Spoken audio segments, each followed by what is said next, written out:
Welcome to Kaizen, a magical method for multi-passionate creatives. Um, I love sharing about this topic. It's very near and dear to my heart.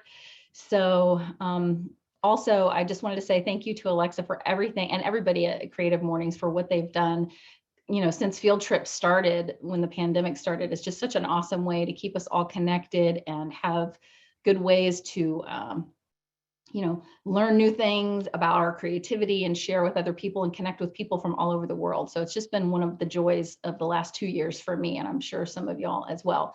Also, since she's helping me today, I'm not going to be, as I'm presenting and sharing, I won't be able to keep up with the chat and do that as well. So if there's a question that you have for me, I'm going to try to save some time at the end to answer those questions for sure. And maybe Alexa will keep an eye out for those as well. And if for some reason it's I'm not ignoring you for sure, and I want to answer it, just keep popping it in there or save it to the end or when I ask for them, and we will get that going. So right now I'm going to invite you to really give yourself the gift of being present, being here, and just kind of listening to everything I share today through the lens of listening through the lens, that's creative, right?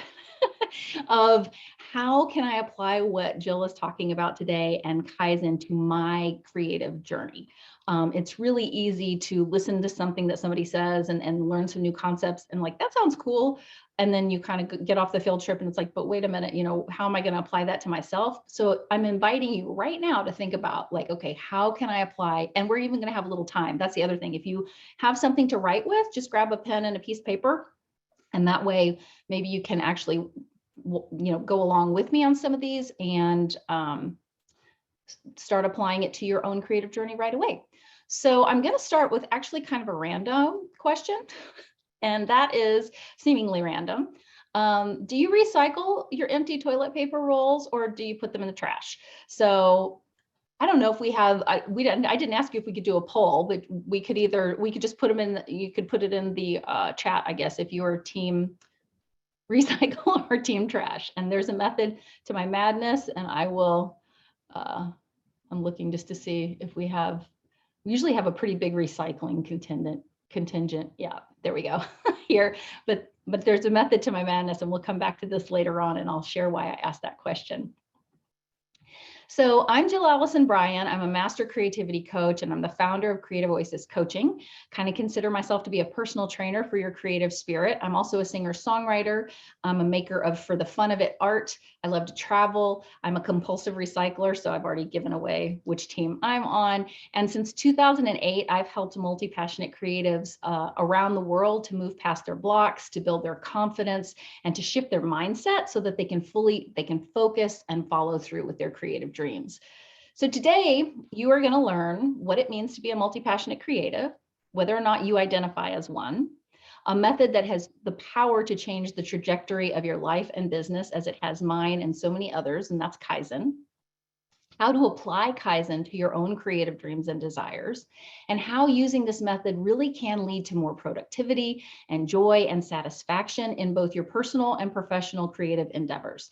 So, and then lastly, I'm going to ask you or give you an opportunity to take what you learned today further and tell you how you can learn more about creativity coaching. And as I said, as soon as I wrap up the field trip portion, I'm going to stick around and we'll have a little extra time for questions. So if you have those, just hold on to them for me. Okay, sound good?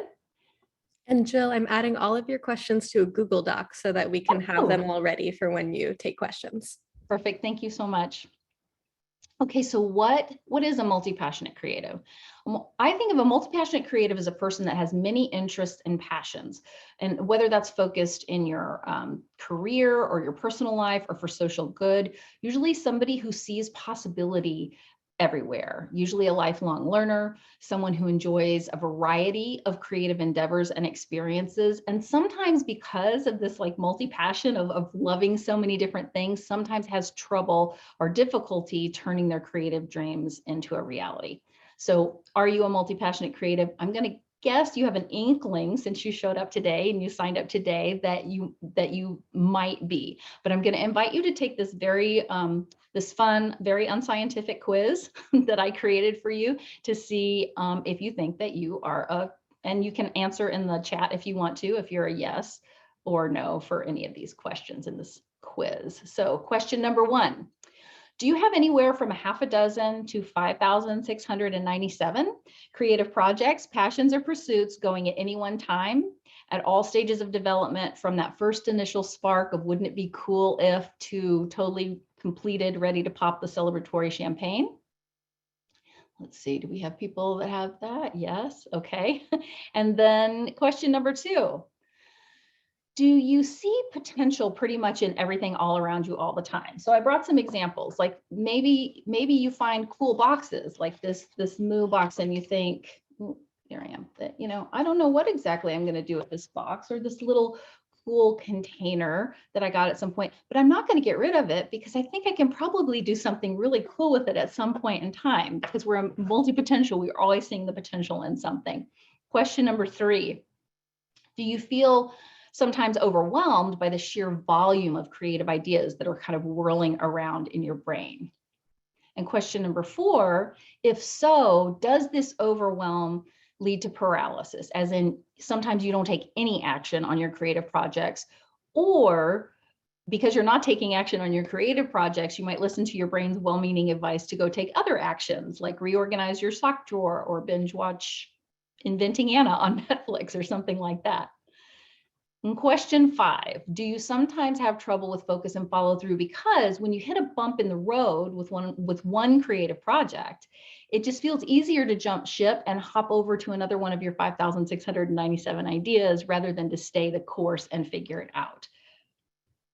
So if you answered yes to one or more of these questions, then ta-da, welcome to the club. You are indeed a multi-passionate creative. I myself am a multi-passionate creative, as are the people that I coach. And people are sometimes surprised to hear that as a creativity coach, I work with a variety of creative people, not just people in visual arts, musicians, and writers. And one of my missions really in life and in my career is to broaden the definition of what it even means to live a creative life.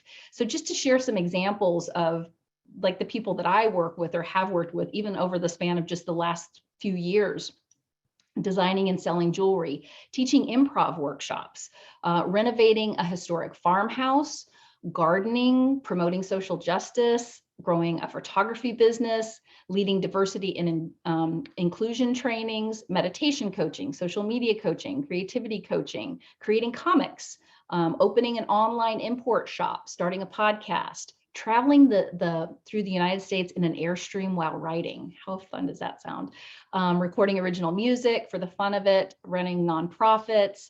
So anyway, it's just, I think we can really, I think everything in life is an opportunity to show up and view it through the lens of creativity if we choose to. So perhaps one or two or dozens of these types of creative endeavors are constantly calling to you. So if so, how do you move forward when you have so many creative ideas vying for your time and your attention? How do you use your creative energy to create a satisfying personal and professional creative life? So I always imagine it and talk about it, like I said, as almost this like kind of fabulous idea tornado whirling around our brains of all the things that we could possibly do. If you can relate to that, and let me know in the chat that it feels like that there are just so many. So right now I want you to grab your journal, piece of paper, a pen, and really one of the first things that we can do, that I have the people that I work with do at this point, is to do a creative idea download. So for the next 30 seconds or so, I want you to just write down all of the creative endeavors and ideas that are currently, like in this moment, whirling around in your brain, vying for your attention. And there's really, there's power in giving yourself a little time to, I envision it as pulling it down from the ether, pulling it down from our mind and actually writing it down on paper. And do this without censoring yourself. Go ahead and write down all of the creative projects and passions and pursuits that you have in this moment. Honestly, simply by giving yourself permission to write your ideas down on the page, you've already begun the process that's going to help you to gain clarity and awareness. around what you want to do. And this first little part, I'm going to help you to kind of hone in on and get clearer and clearer until you can make a choice. So once you've completed, I mean, I said I was going to give you 30 seconds and then I talked, so I'm going to be quiet for another few seconds and let you continue writing.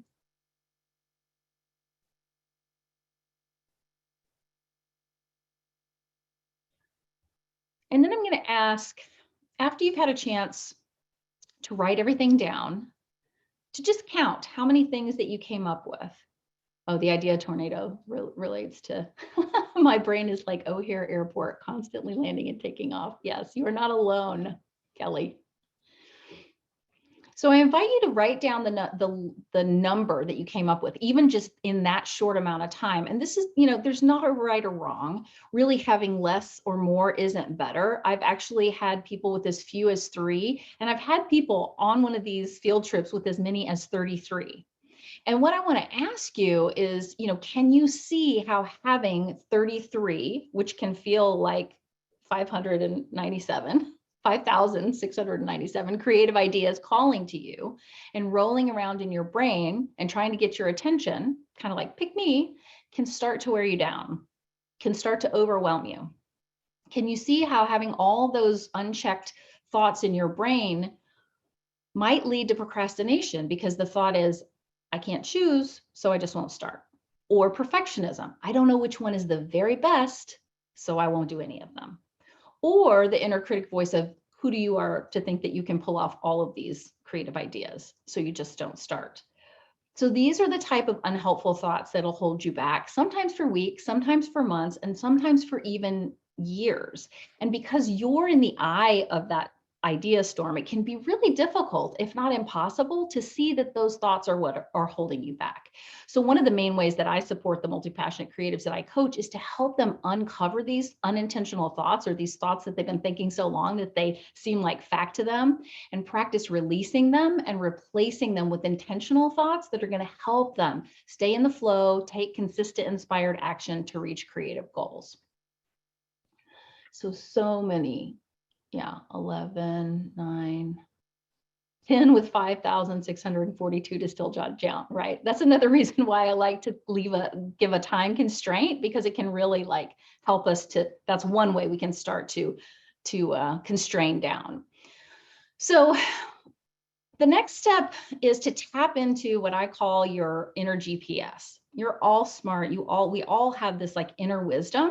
And when we're not looking outside for the answers, and when we will give ourselves permission to look inside and really trust our intuition, we can really start to hone in and make some decisions. And that's going to help you. That's going to help you all along the way. But for our purposes today, especially, I want to ask you to just quickly and intuitively, without overthinking it, review your list and put check marks next to the 3 ideas that jump off the page at you. The ones that kind of energize you, or actually give you an almost physical buzzy feeling in your body, light you up when you think of diving into them.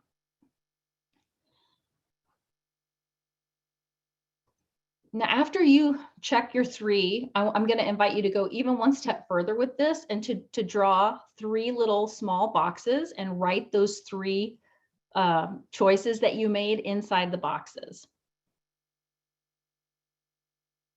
And really practice. It's really great practice to trust yourself, make a decision, and feel good about it. And there's something calming to the brain about going from that idea tornado to these 3 small boxes with 3 options in them. You can feel your brain start to go, okay, we only have to pick from these 3 now. This is good. It's like, imagine, I used to have a friend from New York City that would come and visit in Dallas, and she'd be like, oh my God, you have so many different kinds of orange juice in the grocery store. How do you even pick? I just go to my little corner deli, and I was pulp or no pulp is all I get to pick from. So really, when we start to constrain in, it starts to calm our brain down.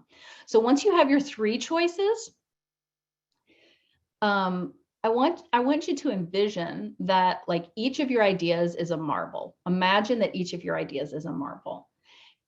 And you can see how, if you had 3 marbles, it would be a lot easier to choose from than if you had 33 marbles, and definitely easier than if you had 5,697 marbles. And this is, I'm not going to insert the bad pun about this is how you lose your marbles. But there's so much power in going forward and just taking all those decisions in your mind and starting with one. And, I understand this is really a reason that it can be challenging for multi-passionate creatives like us to choose, because a lot of times we feel like if I choose one, I'm turning my back on everything else, maybe forever. Let me know if that's true for you. Do you feel like I'm afraid to choose, or I'm resistant to choosing because if I say yes, to only this one, that means I'm saying no to all my other creative babies, basically. Yeah. And so it doesn't have to be that way, I promise. And what I want to share with you today is that when you will give yourself permission to make a chance and start to use Kaizen and some other tools, so you are taking consistent action, you can go back. You end up getting so much more accomplished with all your creative endeavors when you don't try to do them all at once at the same time. So, because when you have a method to help you choose as well, you really empower yourself by giving yourself this opportunity to free up the energy of your heart and mind space with the one creative endeavor at a time, or at least to start with. Creativity is really nonlinear. We don't go from A to B to C in a straight line. And I love to say that living a creative life is like going from purple to Venus to Timbuktu by way of glitter. You might not be able to see it, but that's what this small picture over here says. Somebody created that for me in a workshop a long time ago. And the truth is, if creativity was like a mathematical equation, then we could all just add indigo, blue, and stars, and a certain size paintbrush and a stroke, and end up with Starry, Starry Night. But thankfully, that's not how it is. But you never know where your multi-passionate creative journey is going to land you, or where it's going to take you, unless you actually take the steps to move forward with it. So the good news is, when you keep showing up, when you keep practicing making decisions and trusting your intuition and making choices and taking that next step, you're so much more likely to end up in someplace amazing than you could have ever imagined. This was certainly true for me. And back in 2006 or 7, I think it was, I participated in an Artist Way group, that book by Julia Cameron. And at that point, I had dozens of creative ideas I was writing a book, I was creating a TV pilot, I was building a home, I was doing a little acting and traveling, and had a little girl. And so it's no surprise that I felt overwhelmed. And I started working with my very first coach, who was a creativity coach, and she helped me to empower myself to make a decision of somewhere to begin and choosing one thing to focus with. And I remember just feeling so calm. I remember the relief when I found her. It was almost like she helped me give myself permission to choose a place to begin. I was like, here's somebody who understands my creative brain that looks like a tornado, and understands why I'm longing to create, but I'm still not able to make things happen the way that I want to. So my choice to begin to learn the tools of Kaizen was to make music again. It's something that I had done in the past, and I had not been doing it in a while. And once I let myself make that decision and stick with it, what ended up happening was a series of amazing creative experiences, some of which would change the trajectory of my life. And I'll share more about that later. But it was by starting with the one, by giving myself the permission for one place to focus. And that's what I'm asking you to do right now. So look over your 3 choices, choose one. One of 3 things will happen right now for you. There's either going to be a clear and obvious winner, one that jumps off the page as definitely it's the one that you want to focus on. That's great. There might be another thing might be that you need a moment to look over each choice and kind of envision yourself doing all 3 of them, and then choose the one that really lights you up. And the other is, if they really and truly feel like they're all 100% equal and you can't choose, just do the old, close your eyes and put your finger down. Because remember, this is only a starting place. This is just a way for you to practice focusing in and honing in and constraining your creative endeavors. So you're helping your brain to see it's okay and it's safe to do things one at a time. And you are not going to be saying goodbye to all of your other creative endeavors forever and ever. So if you've chosen your one, if you've gotten down and given yourself permission to actually choose the one creative endeavor that you want to focus on for the purposes of our time together today, I'm going to ask you to share that in the chat if you want to. I'd be interested to see the wide variety of creative endeavors that are chosen today. So now that you've made your choice, we're going to use Kaizen to actually have you start getting some action and traction with it. So Kaizen is a Japanese term that means small steps to continuous improvement. I promise you, it is truly a magical method for multi-passionate creatives. It is a wonderful way to take something big and scary or overwhelming or confusing and break it down into small steps. And in fact, I help the people that I coach break their creative projects down into laughably doable steps, or as I like to call them, delightfully doable steps. So I'll give you an example. If a writer comes to me and says, I want to write a book, but I feel totally stuck, I'm currently not writing at all. And I might ask, well, what do you think it would look like to be a writer? And I'm going to, just for the purpose of this analogy, I'm going to stick to the writing, but I want you to, again, think about your own creative journey. Think about how can I apply what she's saying right now to my own creative endeavors.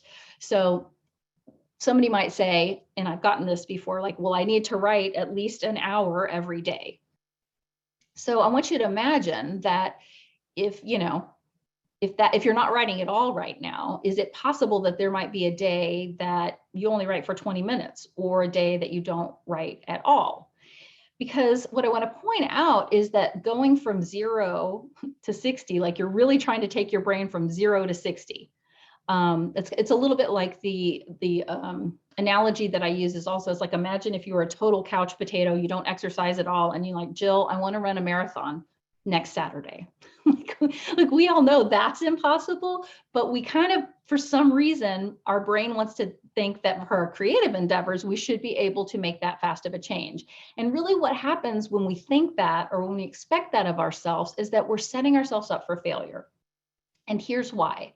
When you start a new endeavor of any kind, you're creating change.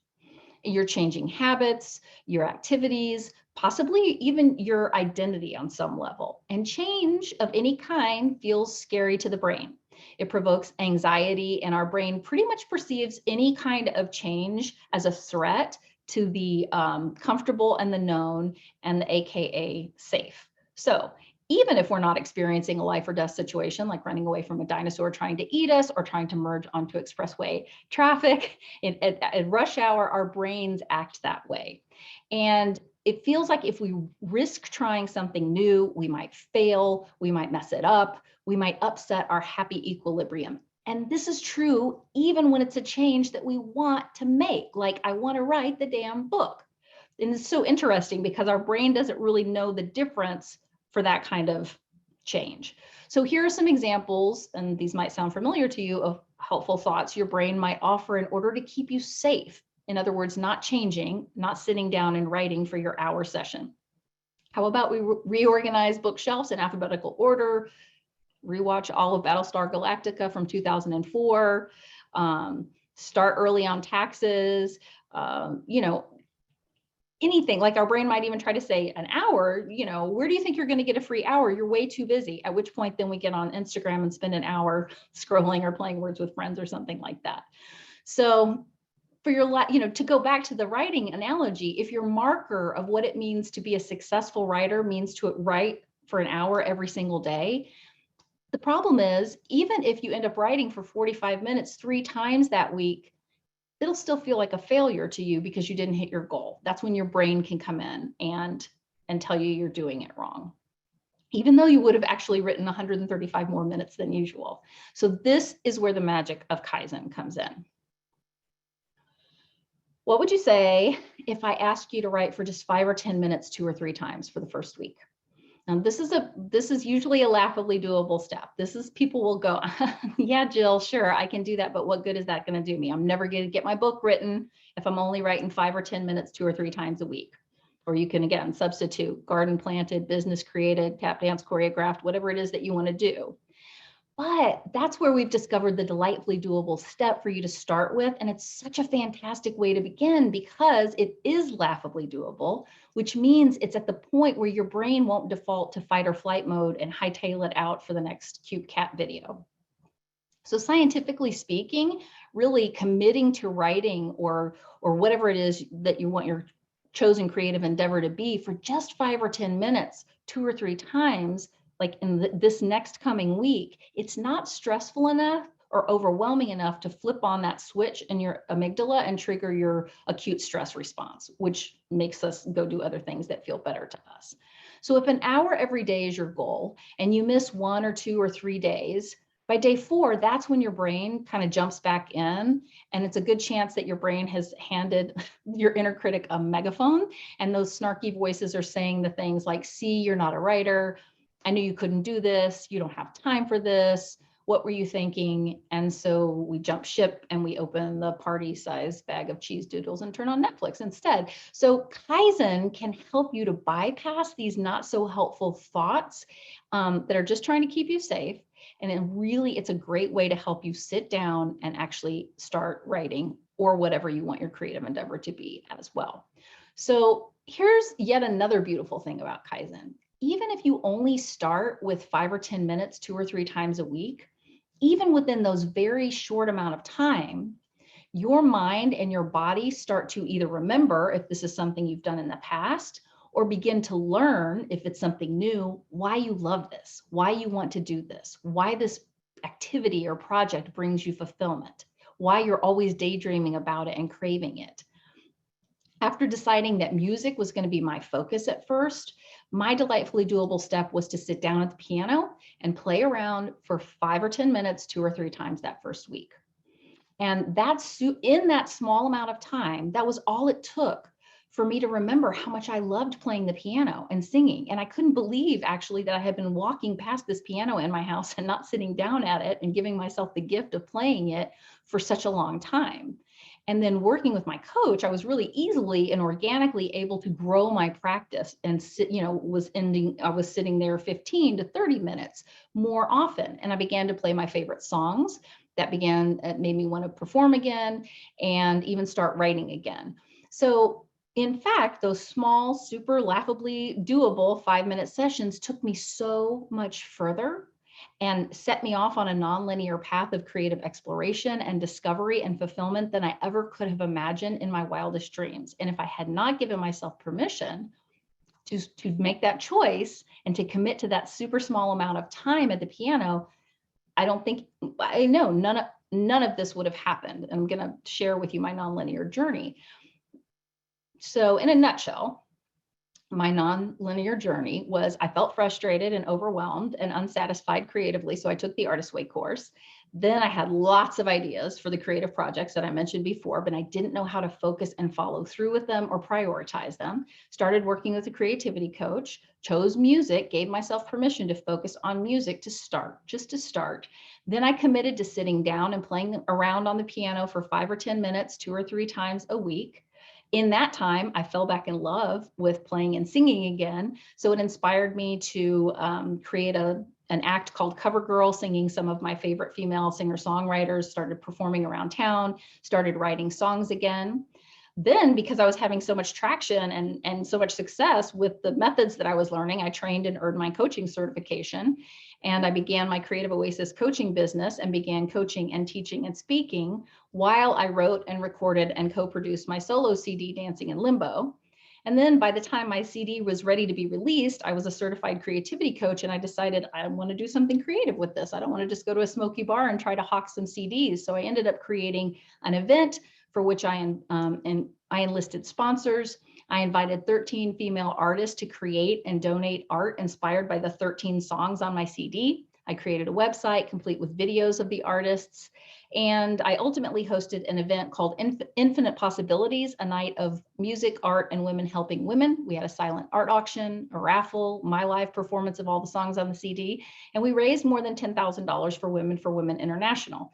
And the reason that I share that story is because was not me. I was not the kind of person who even wanted to be on a committee, much less like have an idea of that magnitude. Now I had a lot of help to make that happen, but I wouldn't have known how to focus and follow through without Kaizen and some of the other, obviously more than just Kaizen, but some of the other tools and techniques that I learned from my creativity coach. I went on to create and share a multitude of classes and workshops, teach and coach people around the world. And since that time, I've created and participated in dozens of other fundraising events, helped to raise thousands of more dollars for philanthropic organizations like Congo Restoration Sewing School, Women for Women, the Creative Arts Center here in Dallas, and other nonprofits.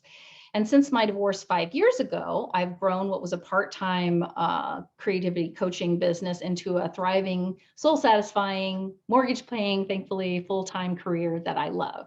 And the reason that I wanted to share that whole nonlinear path with you is because it really and truly began because I gave myself permission to make the decision to sit down at the piano for 5 minutes, 2 or 3 times in that first week and practice prioritizing my creativity in that way. Now it's your turn. I want you to grab your pen and paper again, and using that one creative idea that you chose, I want you to write down as many delightfully doable steps as you can think of that you will need to, want to, and get to take in order to see that creative endeavor that you've chosen through to completion.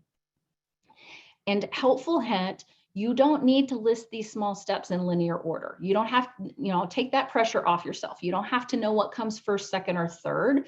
Just write them all down along the, you'll be able to suss out which comes first and second and third later. You're really, again, just giving your brain the opportunity to say, okay, there's so much that I would need to and want to do in order to make this thing happen, like write my book.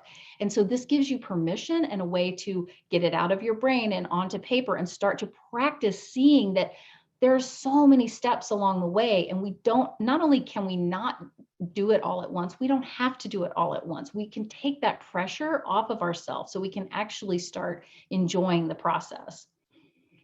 So just to the analogy of writing a book, one of the small steps you might come up with is hosting a book party, or hosting a party for your book launch. Now that's of course not going to be one of the first 3 steps, but it's exciting and fun to think about. So it deserves a place on the list. So I'm going to let you I'll be quiet a little bit more so you can have some time to be coming up with those delightfully doable steps. Thinking of all the things that you will need to and want to and get to do in order to bring that to completion. And I'm gonna share a little bit more about how to make that easier for you. But I want you to go give it a try on your own and see how many you can come up with. I think that most of us aren't used to thinking in terms of small steps, especially in Western culture. I think we tend to think in terms of bigger, better, faster now.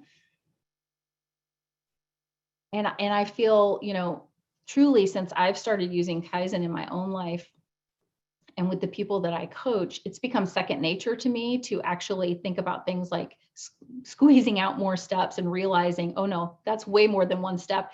You'll write something on your to-do list as if it's a step and then realize, nope, that's actually 6 steps. So, okay, let me write those down, and that calms me down. And I really realize that I can make it a whole lot more doable than on default.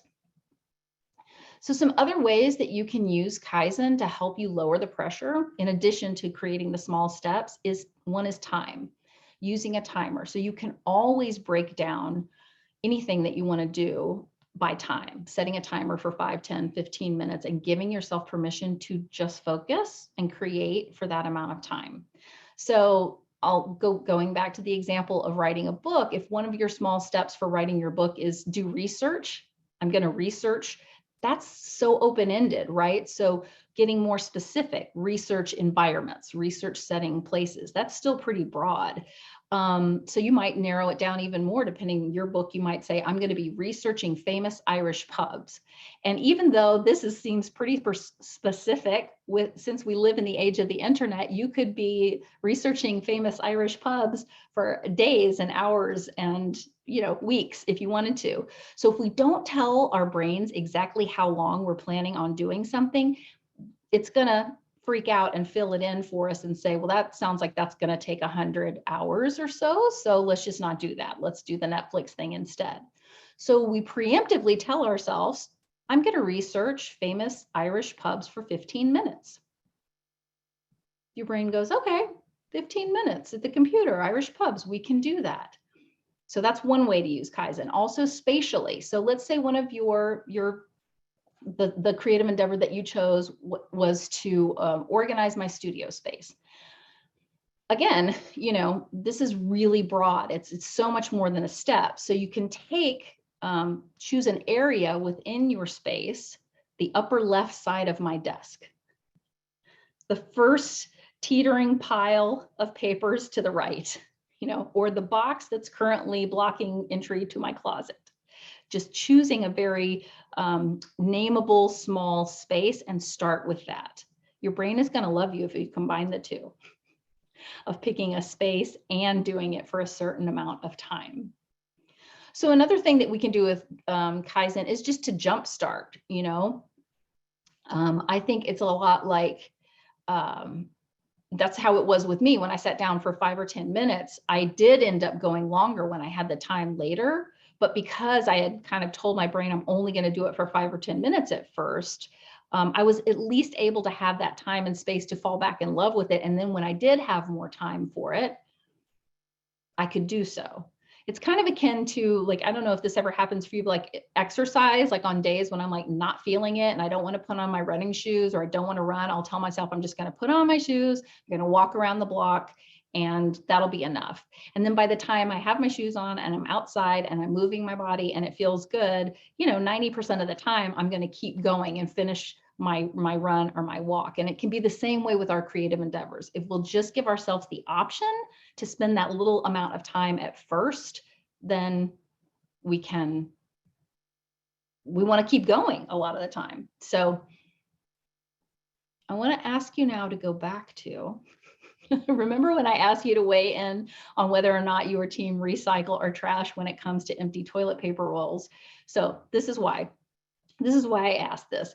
According to Google, so it must be true, the average adult in the USA uses 100 rolls of toilet paper per year. So just take a moment to, but just by taking a moment to recycle an empty toilet paper roll, that's like 100 or more, per person. Think about that times your household. Think about that times your neighborhood or your borough or your village or wherever you are. And we could really be making a huge impact recycling hundreds of thousands of pieces of cardboard every year. And I just thought that was a pretty powerful example of the power of Kaizen, doing something that seems so small that would have such a big impact. So this is all great in theory.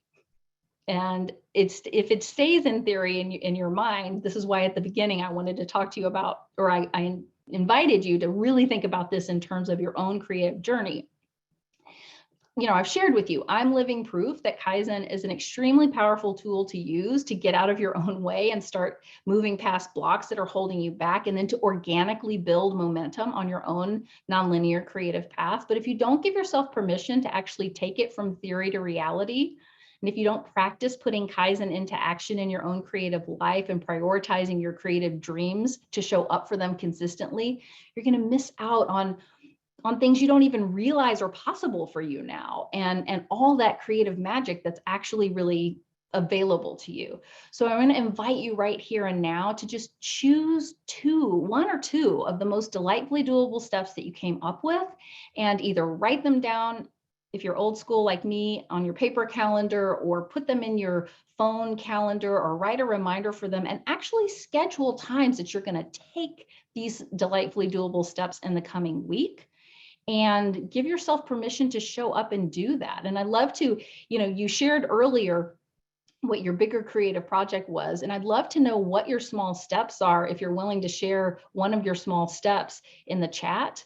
Because again, I know a lot of people it's difficult sometimes if we're not used to it to bring things down into small steps. My clients a lot of times will bring something and I'm like, okay, that's a good step. Now let's see if we can get 6 more steps out of that.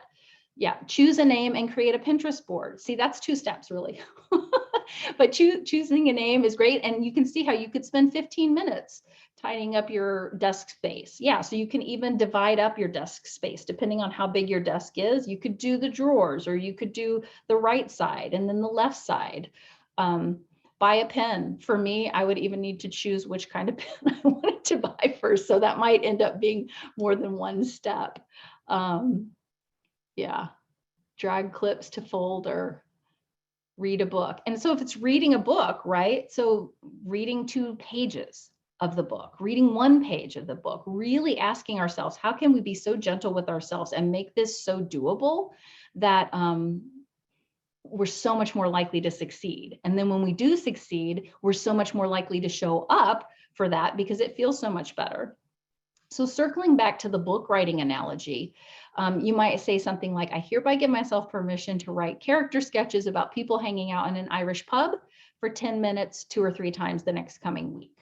Now that might sound little and that might sound specific, but if you're not writing at all your book about Ireland that you want to be writing, then this is actually really going to be great progress. And it's progress that you can make even if your full-time job keeps you from writing hours a day like you would like to, right? That's the other thing, is we can tell ourselves, I'm gonna start my creative dream after the kids leave, after I retire, after I quit my job, after, that if then kind of mentality. And sometimes sadly that never comes. So my hope is that Kaizen is also a way to help you not put those creative dreams that have been on the back burner for so long, to not leave them back there, but to find a way that's super doable to bring them to the forefront and actually start taking action and getting joy and feeling meaning out of them right now. Another tip that I have is try tying your delightfully doable steps to something that you're already doing. If you're a coffee drinker, maybe you tie your 10 minutes of writing to your first cup of coffee. Or even if you have a nightly Netflix habit, practice giving yourself permission to write for 10 minutes before tuning in. So do we have yeses? Do we have people there that you have your choosing your steps for the week? Are you committing? Can I get a hell yes, or just a yes, yes, if you're going to actually commit to your delightfully doable steps this week? That's so good. This makes me so happy for you, because, really like having this way to kind of narrow in and go from the overwhelm to something that's so doable that it feels laughably doable. I promise you, it's the best way to get started. And that is Kaizen, a magical method for multi-passionate creatives. So, before I answer, did I miss something? Before I answer some questions, I wanted to share with you that, this is just one of the creativity methods that I use. And if I had a magic wand that I could instantly kind of just ding everything like this into your minds, and that tomorrow you would wake up and your brain would be like, yes, I take delightfully doable steps all the time. And I have new, stronger, better, consistent creative habits all across the board. I promise you that I would, but I can't do that. So the next best thing that I can do is invite you to join me for a free masterclass I'm having next week. We have, I think the Alexa shared the links in, or maybe she can now if we haven't already shared the link to sign up for that. It's a Magic Action Masterclass, a path to creative joy and success. I'm going to be talking about Kaizen, but even going deeper with it and sharing some of the methods that I use that I call Magic Action methods, because they make getting to your creative endeavors doable. And it feels like magic because you quit dreaming about it and you actually start doing it. So I'm also going to be sharing, it's very exciting, opening the doors next month for my group coaching program, which is Magic Action for Multi-Passionate Creatives. And you can find out more about that if you join me there as well. So y'all are the first people that I've shared that with. So thank you for being here to hear that with me. And I think we're recording this today. So I think on the follow-up email, you're going to get a link. If you're not seeing the link in the chat, you'll get the link there as well. And the recording, I think. So, and also, I know, while I'm taking questions, I'm going to put my various social media up. I'd love to connect with you via social media as well. And we have a few minutes left. So now I'd love to open it up for questions, or look at where can I find the Alexa, so I just DM'd it to you. And awesome. Then if folks want to come on stage as well, you're welcome to raise your hand and we can unmute you. Cool. Oh, never had time to do this before. That's awesome. So my brain just said, cool, one creative thing. So now you can do this professional development thing, this volunteer thing, this thing for your mom, this thing for your kids. And I'm back to having 17 responsibilities. How do I narrow all the things and keep it small? So this kind of goes back to what I was asking you to do at the beginning.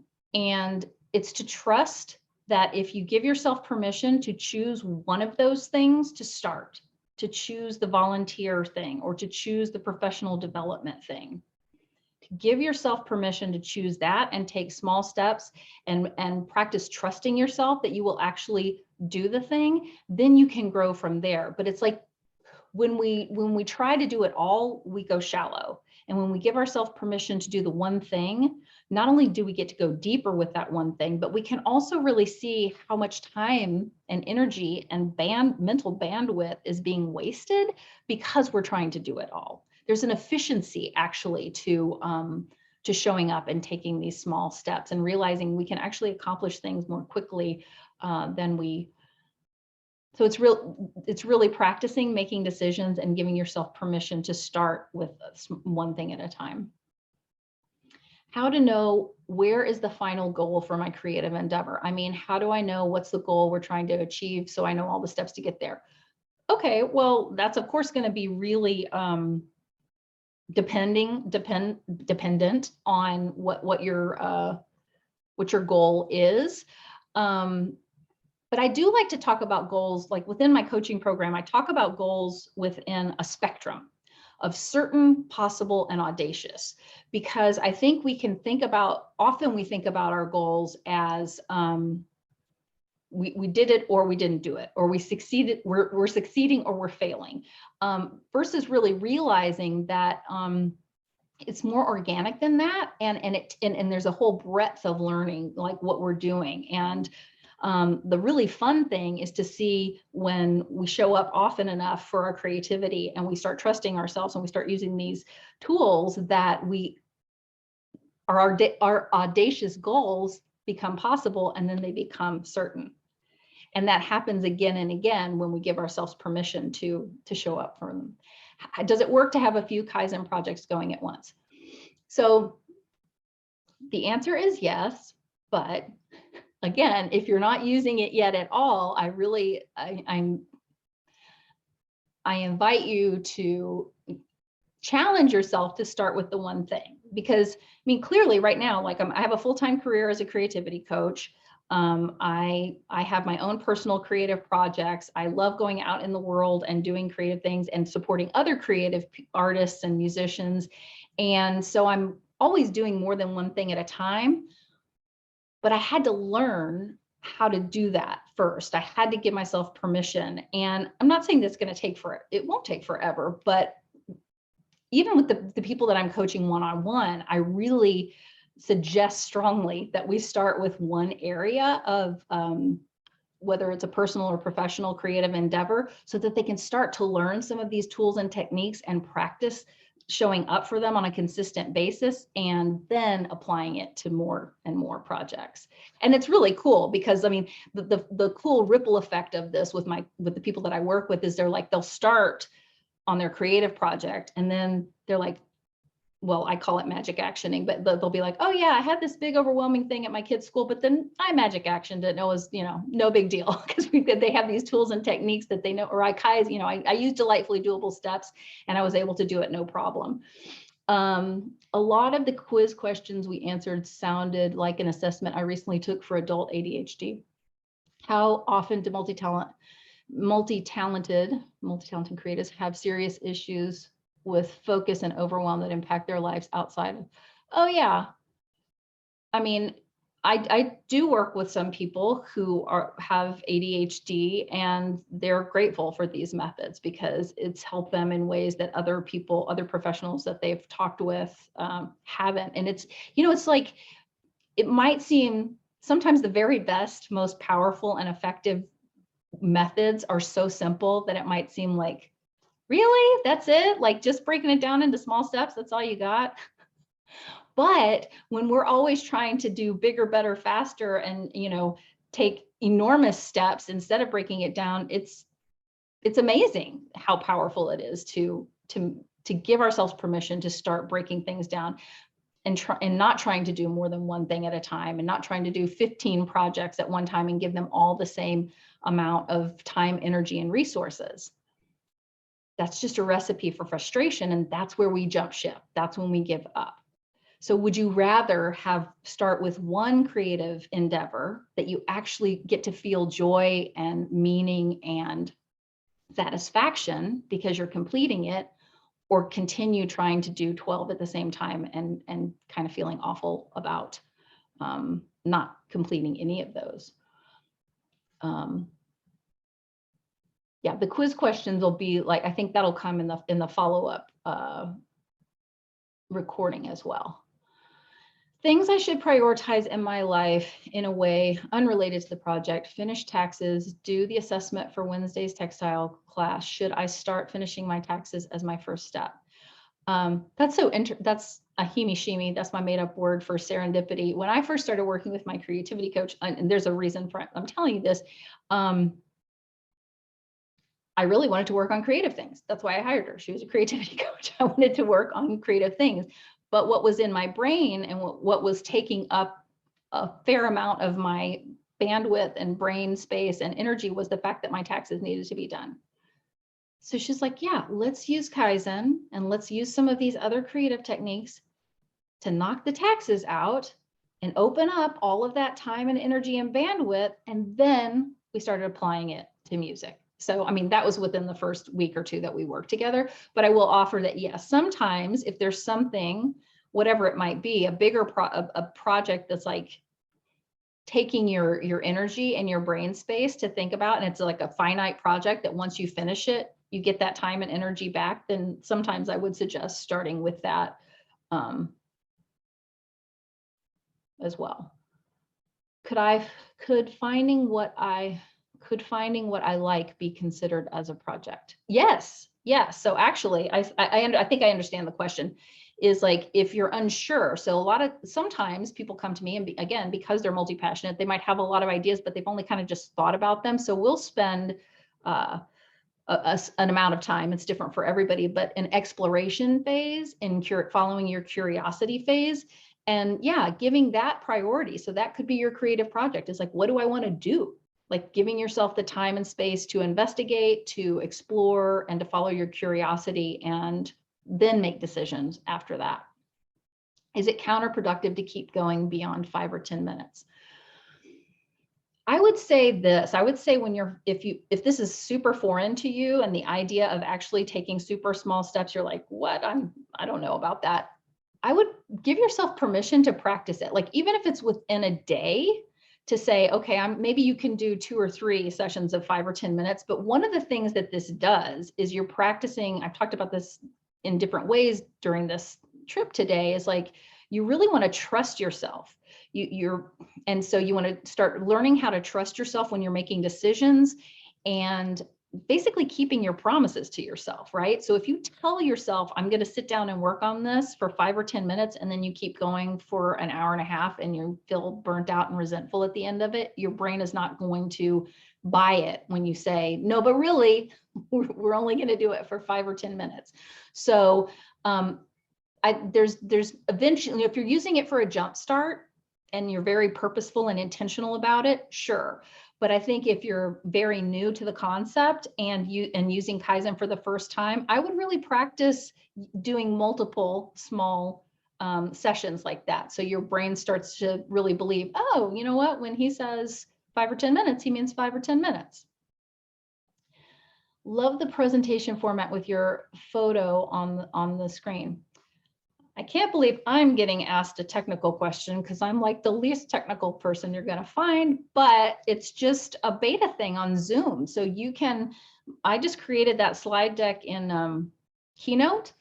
And then when you go to advanced screen sharing in Zoom, and it allows you to share your deck as your backdrop. So it's really easy. So I think Tiffany, do you want to come on? I'm not sure if I have capabilities to bring her on, or Alexa needs to do that, or if you can hear me. Yeah, there you are. Hi. Hi. So this has been a great presentation, and Great. so thank you for this. And I'm just trying to figure out, like as someone who wants to be, who's working on being a career creative, I've been doing this for a number of years.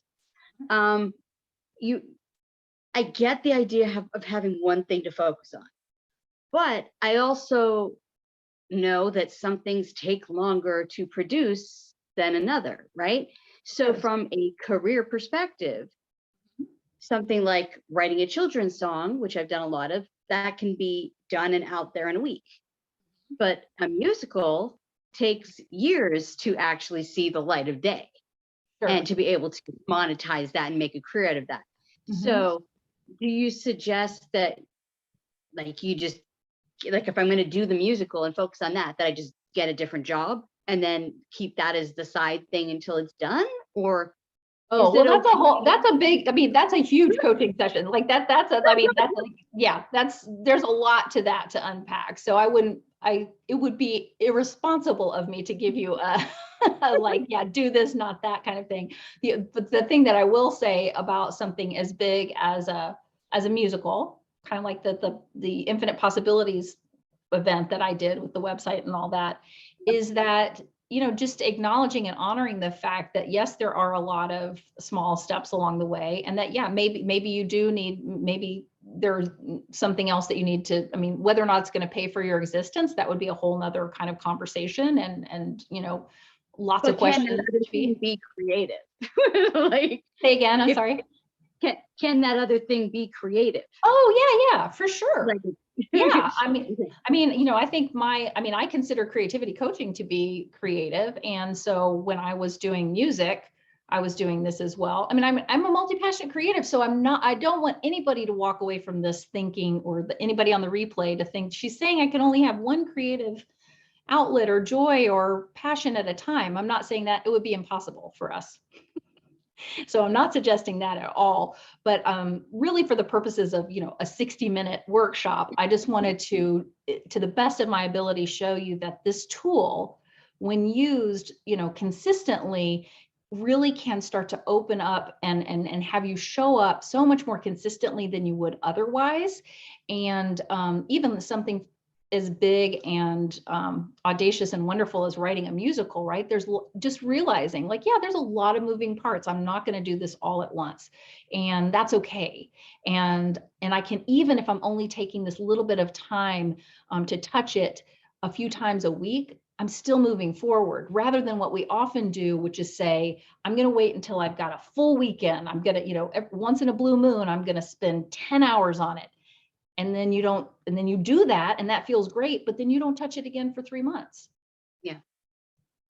So what I'm suggesting is, yes, if you've got huge amounts of time, go for it and have a great time with it, but also to give yourself permission to keep touching it in the small increments on a more regular basis. So it's always there. It doesn't go away and doesn't get dusty on the shelf, right? It's always being used. Yeah. Okay. Thank you. You're welcome. You're welcome. Kathy? And thank you. Yes, thank you for I all love of your this. pronouns. I'm going to steal them. She, Yes. her, y'alls. Yes. Y'alls. We have the best pronouns in Texas. Yes, I'm in Kentucky, so we do too. Okay. Do you think that maybe we procrastinate on our creative projects sometimes because of trauma from childhood, which could have been 80 years ago or 3 minutes ago, either one? And so maybe would journaling about that help? And Yes and yes, I do. I mean, this is I mean, obviously there's a whole spectrum of trauma. So, and I'm, not to, this example just popped into my mind, so I'm going to share it. And it's a very mild trauma. And I know that we can have deep traumas, but for example, somebody who was told, one of my clients one time, who really wanted to be an artist, I wouldn't even call this a trauma, but so something as little as a remark that an adult in power made when you're a child, like an art teacher telling you your tree is wrong because it's purple instead of green and brown. When you're at that age, when you're like, ooh, that person is right and I'm wrong. They're the teacher and I did it wrong, so I guess I'm not an artist. So that stuck with her for 35 years. and really wasn't until we started working together again that she was like, oh, screw it. I can make the trees whatever color I want to, right? But so yes, absolutely. And, I will say about the Artist Way, it was the beginning of my creative journey, and it's work, because it does have you dig in the dirt, and it does have a lot of kind of prompts, but it is also, it's a reason why it's kind of such a classic, and why so many people have started with it, because it really does give you the opportunity to go back and look at what are some of the stories, or what are some of the healing that needs to happen so that I can show up as the creative person I want to now. Yeah, you bet. Do we have anything else? Anybody else, or Alexa, is there any other? I don't see any other hands up, not any virtual hands anyway. Tips. One more question about tips for when folks get frustrated. Yeah. Well, there's a lot of ways to get frustrated, right? So I guess I think the thing that pops into my mind, and this actually speaks to what Kathy was just talking about too, is self-compassion and grace. Just be kind to yourself, realize that the frustration, kind of like I talked about earlier, it's just trying to keep you safe on some level, are the thoughts that hold us back. We're really just trying to protect ourselves and keep our inner creative child safe. So just realizing frustration is just a feeling, and the feeling is brought on by a thought. And the thought could be something like, this is not happening quickly enough. For example, once you realize, this is another big part of the work I do, and we'll touch on this more in this other masterclass I'm doing, but once you realize that the feeling of frustration is really and truly being caused by thoughts that you're having, and that to changing those thoughts is within your power, oh my gosh, that's really, that's Kaizen times a million as far as how much power you take back in getting out of your own way and building your creative confidence, and yeah, strengthening your ability to move past frustration and not give up, which is what a lot of us do, jump ship. So self-compassion, that's what I would say. Yes, Oliver, I deeply love and accept myself. That's a beautiful mantra. When to throw in the towel? What if it happens you're a bad artist? Well, honestly, I don't believe there are any bad artists. I'm not just saying that. Think about music. Think about whatever. Bob Dylan is not everybody's cup of tea vocally, and it did not stop him from, doing very well, or a bad novelist. I think, again, I think really finding for yourself, are you getting joy out of it? Are you enjoying the process? That's another thing that I want to share with people always is, can we put more emphasis on enjoying the process and not the end result?